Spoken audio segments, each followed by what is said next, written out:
All right, First Lady Jill Biden also facing some backlash from the Hispanic community after making controversial comments at a Latinx inclusion conference and gaffes she has made in the past. Watch. And on behalf of my husband and the people of the United States, Buenas tardes. Say it with me.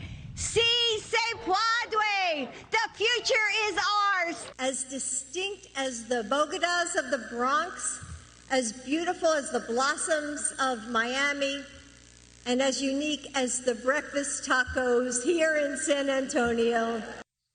Here with their thoughts is our panel of Hispanic voters, Astrid Gamez, chairwoman of the Latino National Republican Coalition, Danielle Cortez, independent voter and co-chair of Latinos for Youngkin, and Carmen Williams, advisor for the Latino Republicans National Coalition.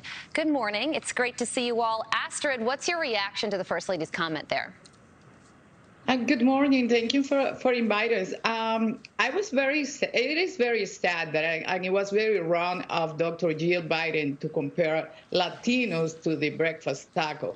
Latinos have contributed more to the United States than any politician who had held public office for more than 46 years.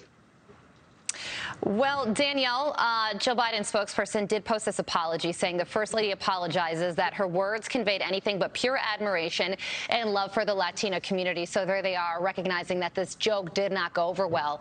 Here's the thing that I think is a bigger issue, though, is that she made this comment at the Latinx Inclusion Conference, which is a term that a majority of Hispanic Americans hate.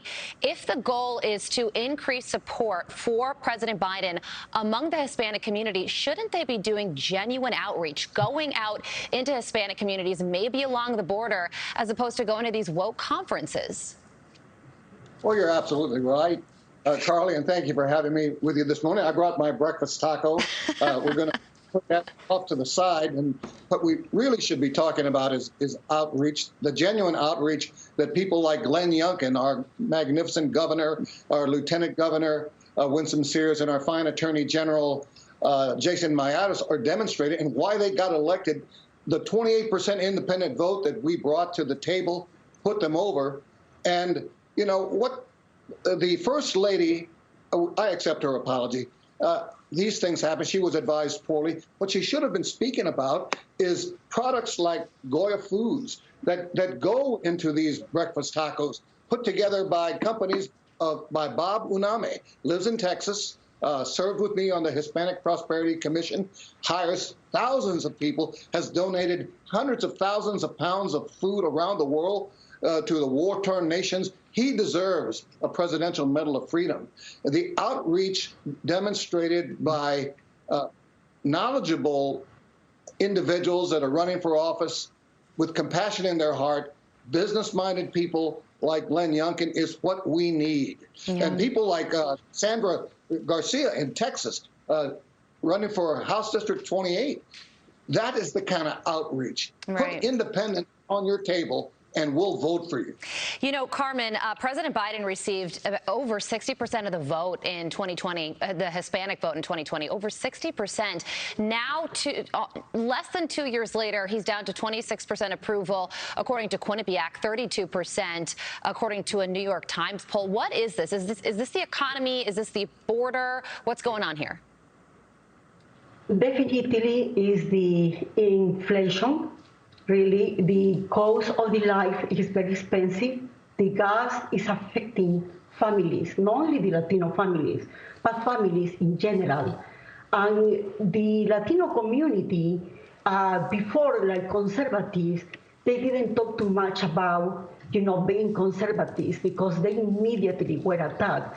But now we say enough is enough. Now we are talking more. We are not afraid anymore. And many Latinos are getting involved in politics, are getting involved in their communities. They want to know who is the candidate.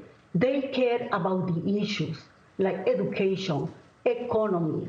Like I said before, many parents are very concerned that the administration and the Democrats are saying that the parents don't have a voice in the education of the children.